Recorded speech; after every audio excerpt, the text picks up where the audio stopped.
Buongiorno! Welcome to another vlog. Today we are talking about the most beautiful Italia. If you haven't traveled to Italy, then it needs to be on your bucket list because it is one of the most beautiful countries I have ever been to. And in this video, I'm going to take you through some of the tips and recommendations I have when visiting Italy. We're going to touch on how to travel around Italy, where is the best place to find accommodation, what type of food you are going to eat in Italy, and how the food varies over the different regions. Vino, if you're a wine drinker like me, then Italy is the place to be because man, the wine is so good in Italy. You're going to love it. We're also going to be covering some of the most popular tourist attractions, so make sure you subscribe to the channel and hit the notification bell because you will want to refer back to this video when visiting Italy. So let's get to it. First on the list is traveling. Traveling to Italy can be a little bit overwhelming because there's so many different options, but don't stress, I got you. When you arrive in Italy, that is probably the main airport in Rome, you will firstly want to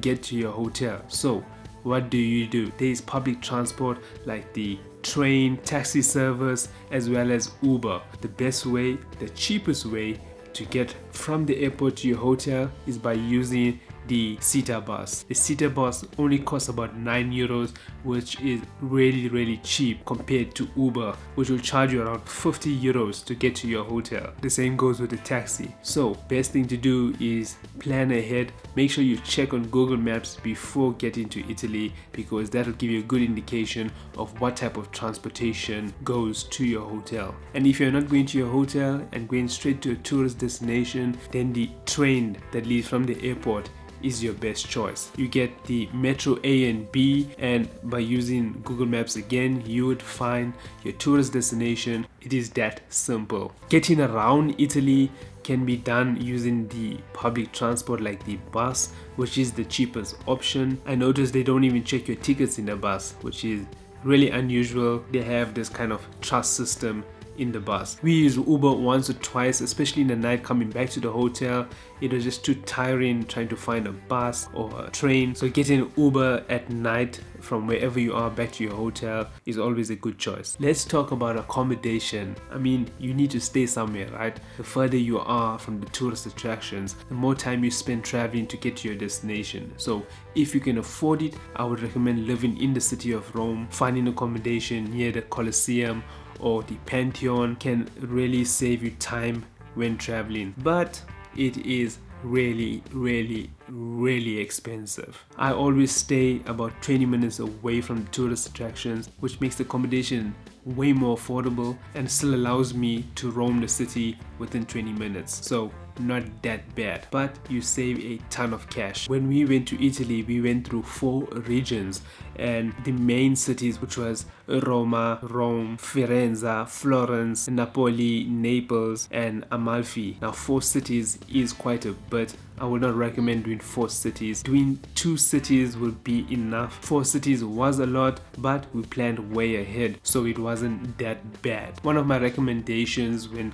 traveling to multiple cities is if you're starting off from Rome, then do Rome and the north, or do Rome and the south. Doing north and south can be too much, and the traveling can take up a lot of your day. So if you're doing Rome, then do Florence in the north or Venice or Milan. If you are doing Rome and the south, then do Rome and Naples or Rome, Naples and Amalfi. So that's how I would plan my next trip. It just makes life a little bit easy. Jumping from north to south, you're looking at least half a day of traveling, and you do not want to waste any time traveling while you're on holiday. So that is my simple recommendation when traveling to Italy. Trying to smash through all cities, trying to see all the tourist attractions just does not happen. Plan ahead and you will definitely find it really easy to get around. So traveling between the different cities can also be really expensive. I would recommend using the fast train, which is Trenitalia. On the day we went to Tuscany, which is in Florence, we had to take a train from Rome to Florence station, which is the Firenze Santa Maria station, and that costs for a single trip for 2 people 110 euros. So that was quite expensive. Coming back was even more expensive because we went to the south, Napoli, Naples. That cost around 140 euros just for the two of us. So in total 250 euros just for traveling back and forth. I mean, you can jump on a plane and go to the neighboring country for that price.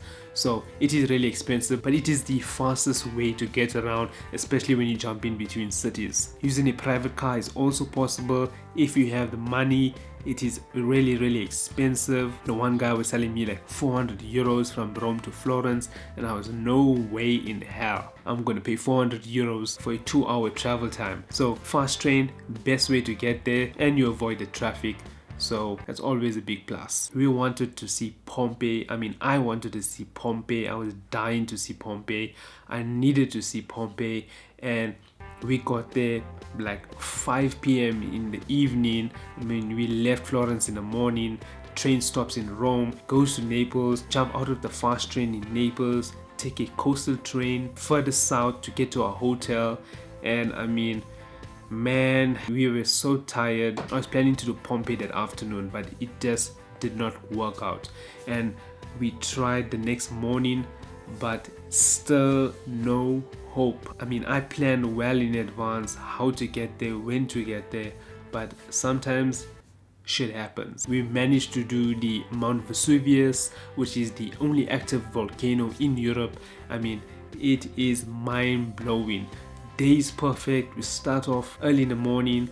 Also, our hotel really helped us with getting a ticket to Vesuvius. Things were changing during the COVID time regarding purchasing tickets. You could buy at the gate at one time, then you couldn't. The reception at the hotel were really helpful. They managed to phone around, get a ticket for us. I mean, they picked us up from the hotel, taking us to Mount Vesuvius station, where you jump on to a bus that goes up to the Mount Vesuvius. The bus leaves you about, I think, a kilometer below the crater, so you got a short walk to the top. When we got to the top, the weather just changed and it was freezing cold, mist. We couldn't even see inside the crater. It was disappointing. I mean, it was a beautiful day. Down on the ground level, no sign of mist or any of that. But this is Mount Vesuvius. I mean, I would recommend going sometime around midday, because I noticed that morning mist really hits the crater and you cannot see jack. It is kind of uncomfortable because you got this ice cold breeze hitting you. Your hair gets so ice and wet and you just want to get back down. So if I could recommend when traveling to Mount Vesuvius, go around midday. The midday sun is much better and there is a less chance of mist at the crater. I really need to go back to Mount Vesuvius. Hopefully there's a next trip coming up soon. Going back to Pompeii, I mean, I really wanted to see the ancient city that was destroyed by Mount Vesuvius. It was one of the things that I really wanted to see, to tick off my bucket list. And man, the time just was not on our side. That day we had to travel down to Amalfi because we had to check in our hotel. To go to Pompeii, you need at least 2 to 3 hours to see the whole site. So I would recommend, when going to Naples and visiting the area of Pompeii and Mount Vesuvius, make sure that you dedicate one whole day for that travel. So hopefully next time I plan that better. Once we were done with Mount Vesuvius, we got back to the area where the bus dropped us off, where we initially departed, and we were going to take a train down to Amalfi. People complain about taking a train down to Amalfi. I mean, there are 2 types of trains. One is the Campania Express, which is the tourist train that only stops like 3 or 4 times, and I think this train has aircon. The other train is the local train that travels from Naples Central down to Sorrento. Apparently this train is dodgy. There were a few reviews where they got robbed. We were not taking any chances. When we jumped off the bus, I made sure I spoke to the people at the station and asked them for any recommendations for a private car, and they were like, yes, we also do private cars. And I was like, this is a relief. So 100 euros private car took us from Naples right down to our hotel in Amalfi.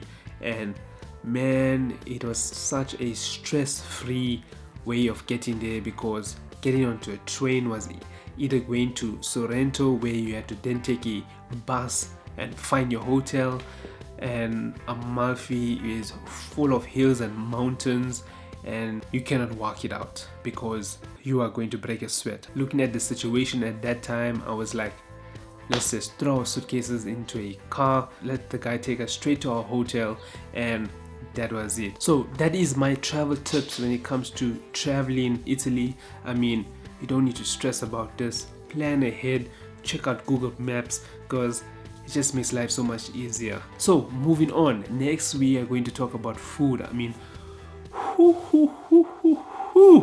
food is the best thing in Italy. I mean, if you're a lover of Italian, if you're a lover of pasta, pizza, arancini, parmigiano, pecorino, you are going to love traveling in Italy, especially Rome, because that is the center of pasta. I mean, from amatriciana to carbonara to cacio e pepe, you are going to love the pasta.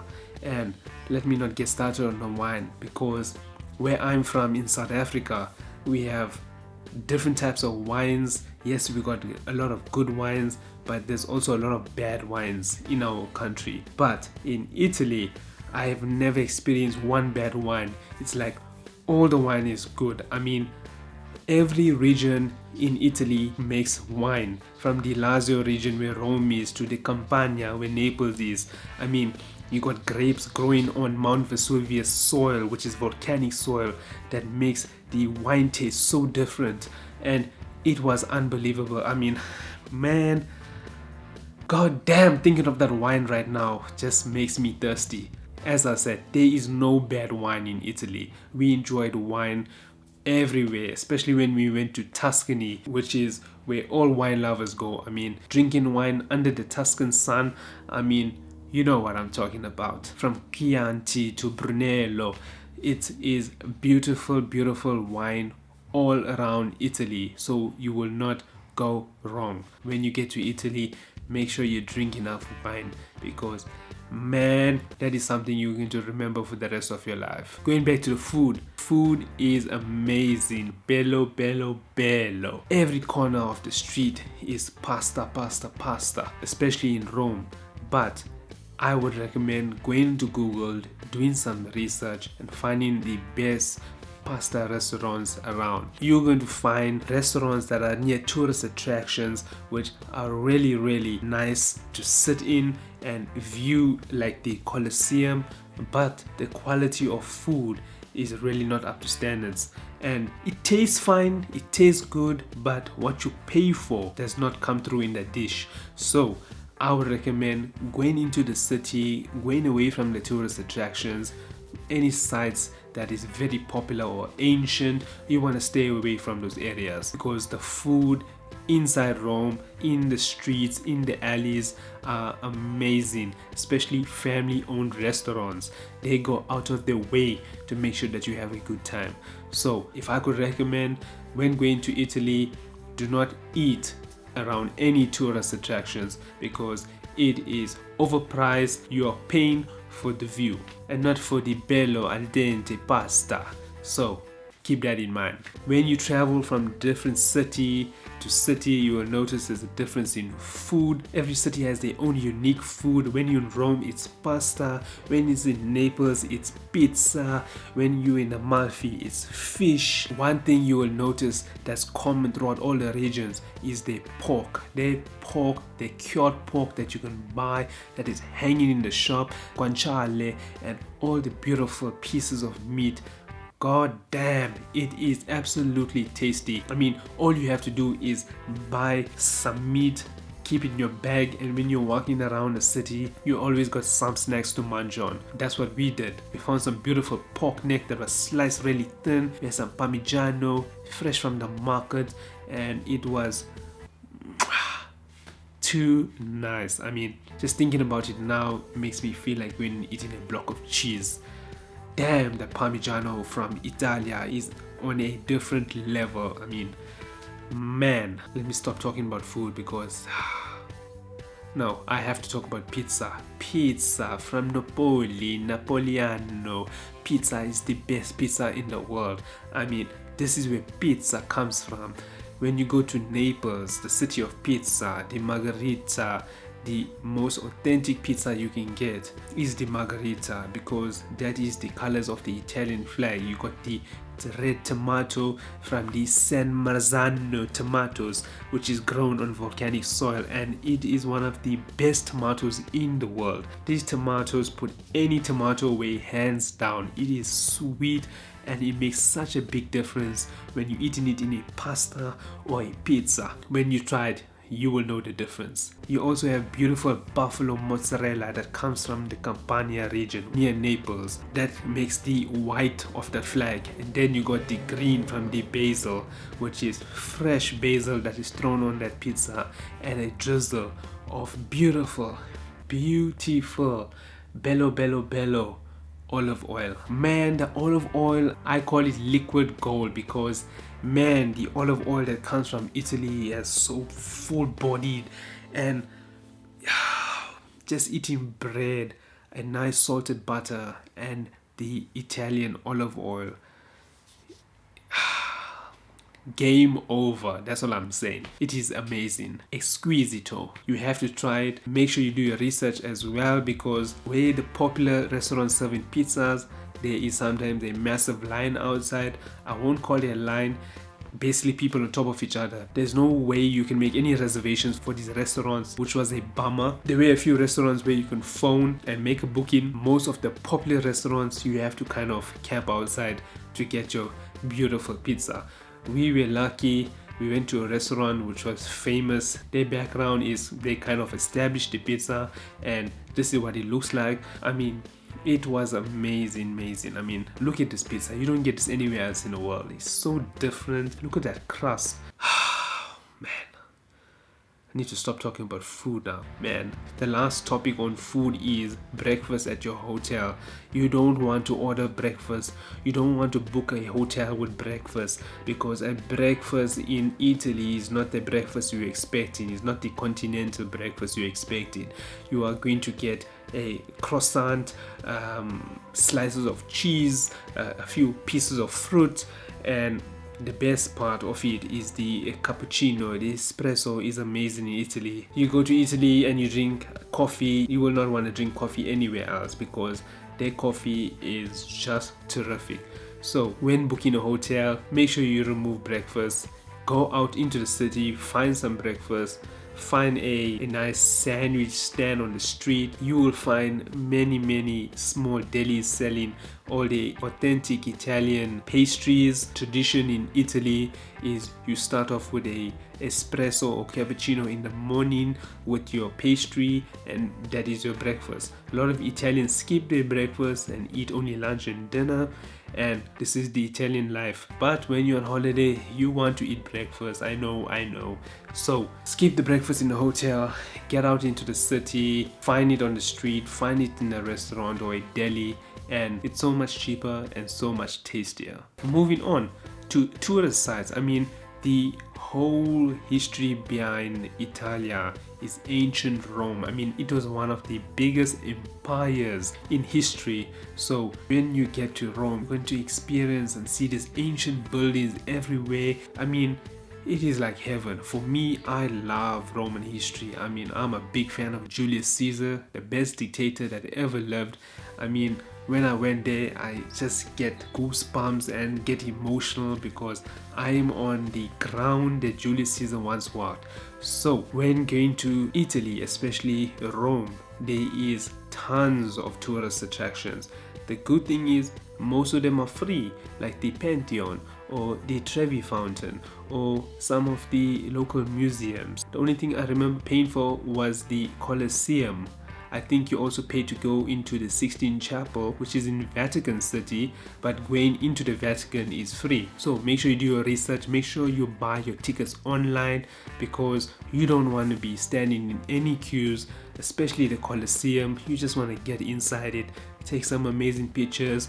And man, standing in the middle of the Colosseum where 50,000 people should watch gladiators and animals battle it out for their freedom, It was amazing. I mean, there is no structure in the world that will get me that excited, but man, I was in the mode and I was smiling through my teeth. I mean, it was amazing. You have to experience it for yourself. I cannot tell you, when I saw the Pantheon on photos or videos, it just looks like a traditional Greek building, right, with those big pillars in the front. But when I first saw it in real life, I was like, holy shit, these pillars are so wide and massive. It is so beautiful. When you see the Pantheon, I couldn't believe how massive it was. I couldn't believe how beautiful it was. You just have to sit there, get some gelato and lick away while looking at the beautiful Pantheon. I mean, entering the Pantheon is free. There's always a line in front of it. I always recommend going in the afternoons because you get this whole bunch of tourists coming in from ships and early morning traveling, so the city is really crowded in the mornings, especially from 10 a.m. It is madness. So go around 3-4 p.m. A lot of these places close around 6 p.m. so you got 2 hours at least to spend in these beautiful places. The Trevi Fountain as well, it was madness. We went there like 3 times. The first 2 times we couldn't even get close to the gates near the water. Luckily on our 3rd time we managed to get right there, throw our coins over, make a wish, because they say when you throw money into the Trevi Fountain you are bound to come back to beautiful Roma. It is a beautiful experience and it's going to leave you with a piece of Italy in your heart. The best thing I would say going to Italy is the people, the culture. The people are amazing. I mean, they were such friendly people everywhere in the hotel. The bus drivers, everybody is so happy. The taxi drivers, the Uber drivers, everybody is so happy to be Italian. They all love their job, their profession. No matter how low their profession is, you can see the pride, the passion of being an Italian, a Roman. It comes through, and that's what makes Italy beautiful and amazing and wants you to come back for more, because that is what makes a country. It's the people, it's the culture. Italians, I love them. The receptionists at the hotels, they were so amazing. They went out of the way to help us find our destination, find a taxi or a cab to get around, help us book our tickets, look at time schedules. They were just so helpful. I've never experienced this in any other country. It was just really, really nice. Another topic I want to touch on is scammers or people that are trying to rob you in Rome, especially Rome, because it's such a busy city, right? And I almost got robbed because my wallet just disappeared from my shoulder bag. I mean, I have the shoulder bag that I carry that sits on the side of me. When we jumped into this bus, it was quite packed. As we moved through the bus, as I get to the other side, I noticed that my zip is opened on my bag, and I look inside and my wallet is not there. And like, what the hell just happened? It was like 2 seconds, and then all of a sudden, while I'm in this kind of silent panic trying to look around and whispering, my wallet is gone, my wallet is gone, I just noticed my wallet drop on the floor, and I'm like, where did this come from now? So there were a few girls around me that looked really suspicious, and I got a feeling when I tried to pass them, one of them pulled my zipper and tried to get my wallet, and they kind of panicked because I was asking who took my wallet, and they dropped it. So thank God that happened. I mean, all my credit cards were in there. I did not leave anything back in my hotel, in my safe, which I'm supposed to do. That's always a pro tip.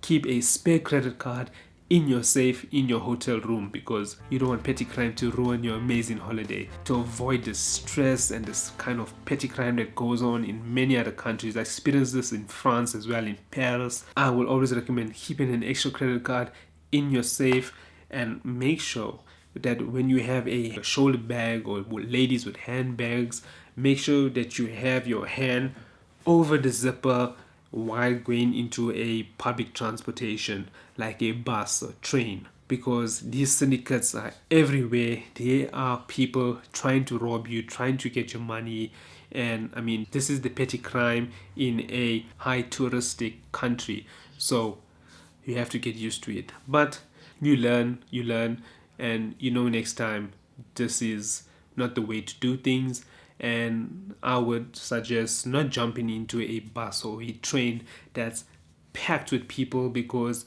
you just cannot move around and it's really hard to control your items around you. So that's how not to get robbed when you are traveling. So that covered all my main points in this video. I mean, traveling, accommodation, tourist attractions, food and drinks. I mean, you go to a country where wine is the main beverage, then just drink wine, or a famous cocktail that comes from the region like Aperol Spritz, which is very popular in Italy, especially on nice cold days. It goes so well with some cheese. A few more other recommendations before I end this video is use cash instead of your credit card. I mean, the credit card charges is ridiculous. The banking charges are ridiculous. I mean, it all depends on the exchange rate on the day. Your bank is going to charge you every time you transact, every time you swipe that card. You don't want to have that unnecessary cash leaving your account. So I would suggest, before you even traveling, get your euros, get your dollars, and try and use less of your credit card. I mean, you can use your credit card at the hotel, paying for like a fast train, which is quite expensive, and keep your change or your cash for food and taxis and trains and buses, because you don't want to be swiping your card everywhere. And there are a lot of scammers out there who can scan your card, and you don't want that when you're on holiday. So get more cash, avoid swiping your cards, and you will save a lot on bank charges. The other pro tip I have is carry spare clothes in your carry-on luggage. I mean, I experienced this so many times. You end up in your destination country and your suitcase does not arrive with you. I mean, it is so frustrating, and you don't want to experience this. It just takes your holiday into a different direction. So my pro tip here would be carry extra shirts or pants and socks, to last you at least 2 or 3 days on your holiday if your bag goes missing, because then that gives you enough time to go and do some shopping. We experienced once where we arrived and we had no clothes, and you know what you have to do.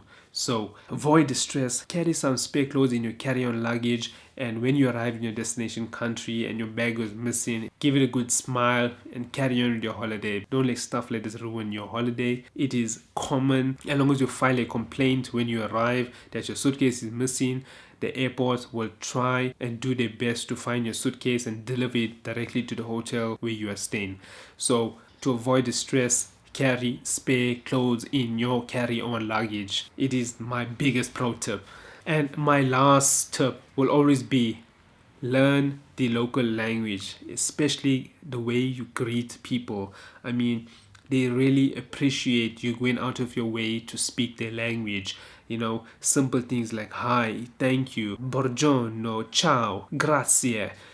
These are really, really simple words to learn, and people really appreciate it when you use them. I mean, respect the culture, respect the people. It is their country, and you will see a major difference when you speak in their language. And yeah, I mean, going to Italy, you are going to have a good time. At least spend 2 weeks traveling within Italy, because 1 week will not be enough. Trust me. We traveled just at the end of the kind of restrictions falling away on COVID. I mean, they still had a hectic mask mandate where you had to wear a N95 mask whenever you were in public transportation. So on the train, on the planes, it was not nice. Sleeping in a plane with a mask is really, really not nice, especially for that many hours. Now I know that in Italy you do not need to wear a mask indoors and outdoors, so that's really great, but you still have to wear a mask in the plane when traveling. Unfortunately, we're still in a pandemic,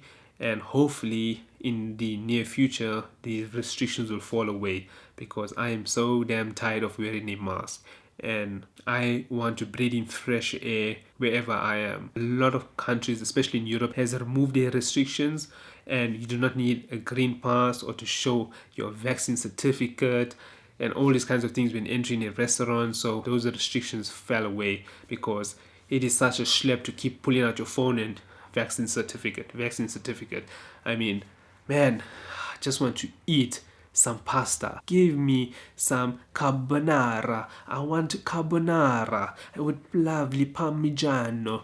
And vaccine certificate. I mean, anyways, that is finally over. So that was it from me. I hope you enjoyed this video. I hope you're taking this few pro tips that I have on traveling, especially to Italy. And if you enjoyed this video, give it a thumbs up and don't forget to hit the subscribe button. I have plenty more videos coming out and I will see you very soon.